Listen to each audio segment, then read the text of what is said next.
Holiness, retreating to a cave for Dharma practice sounds too intense. Any tips for someone not ready to give up their busy social life?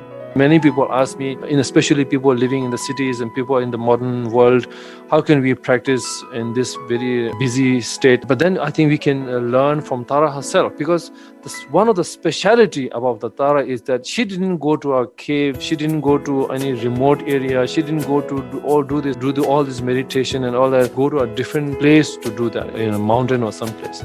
She did that while living as a princess. You can imagine those times, princess basically means you have no limit to the luxury. Imagine today's celebrities, it's compared to her, compared to those days, princess there's no limit to what she can do or what she cannot have. There's nothing she can't have. The point is that although she was living in such a grand palace with such a luxury, but she was not attached to that. That is also a very important factor here, that she was not attached to the luxury life, the smell, the food, the perfume, buildings, or the gold, the silver, the diamond. All this, she was not attached to that. That's why she was able to live as a princess, and while practicing and then achieving such great heights. As she was liberating so many people, she got a name Tara. After that, she also made a promise when the Buddha said that she will be born, be enlightened in the future, and her name will be called the Buddha Tara.